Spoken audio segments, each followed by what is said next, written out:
जिसका जीर्णोद्धार करने के बाद आपको सबसे ज्यादा आनंद की अनुभूति हुई हो।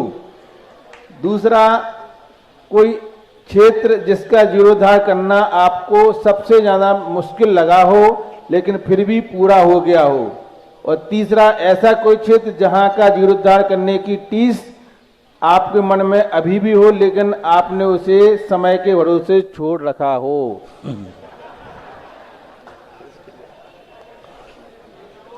पहला जो प्रश्न है आपका कि सबसे सुखद अनुभूति और सबसे कठिन कार्य, उसका नाम है देवोदय तीर्थ देवोदय। सबसे अच्छा, क्योंकि इससे बड़ा जीर्णोद्धार कहीं हुआ नहीं।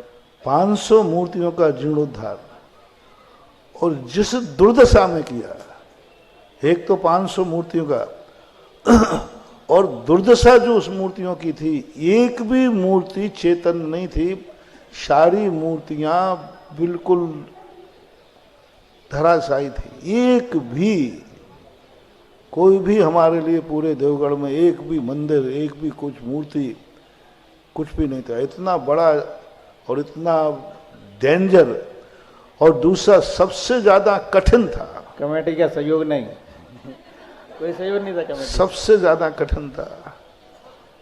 अभी भी वो याद आते हैं दिन। हाँ, वो 2 लाख रुपया की एफडी बनी थी, 1.5 की या 2।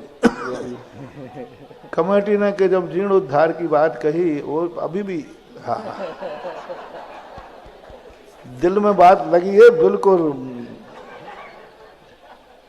हाँ, हम बड़ी मुश्किल से 2 लाख की एफडी बना पाए हैं, तो महाराजों का काम क्या, आए और वो और खर्च करा दो जो जमा है।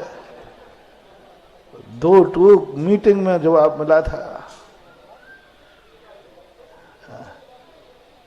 फिर हमने कहा था कि भाई यदि 2 लाख रुपए को खर्च नहीं कराया जाए तो फिर खूब करो, ऐसे दोनों हो, फिर खूब करो, हमें कहा। और आज 20 लाख क्या 20 करोड़ की भी एफडीआं बन जाए तो कोई बड़ी बात नहीं।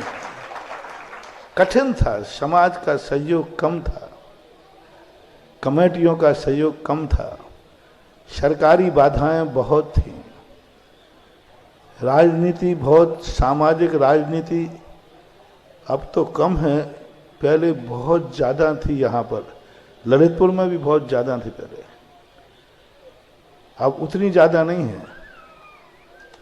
अब पहले बहुत ज़्यादा थे, लेकिन उसके बावजूद भी नैया पार और पूर्ण हुआ। सबसे बड़ी बात, पूर्ण हुआ। अब वो जितना नहीं हो पाया, वो तो अब होने की, अब परिस्थितियां ऐसी हैं कि अब होना बहुत कठिन है।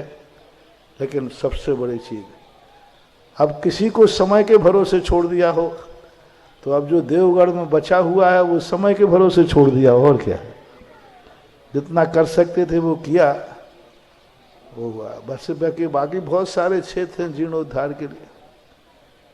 सबसे बड़ा यहाँ के जाने के बाद, बिहार के बाद, पुण्योदय तीर्थ क्षेत्र बजरंगगढ़ 92 में, वहां जाकर के जब विशाल मूर्तियों की दशा देखी थी, और बड़ा कठिन से वहां पर जीर्णोद्धार कार्य किया, मूर्ति को पूरा अखंड किया।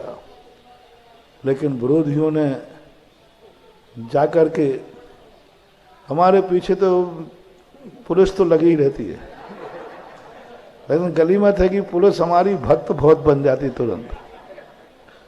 उधर रिपोर्टी हो रही थी इतनी सी कसाय में कि भाई ये कार्य तुमने किया है तो तुम्हारी भी तो इच्छा थी, लेकिन वो बीच में चुनाव हो गए।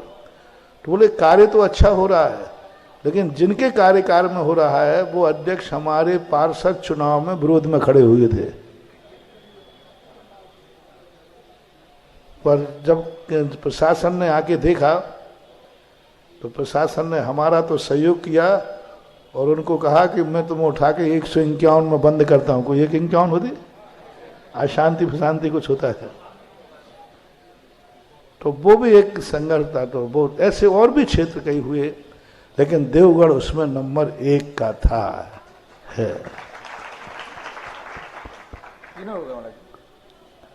अब और सारे क्षेत्र हैं, जैसे अब शांतोदय क्षेत्र है, शतोदय क्षेत्र है, तो इन सबको लाइन में ले लो।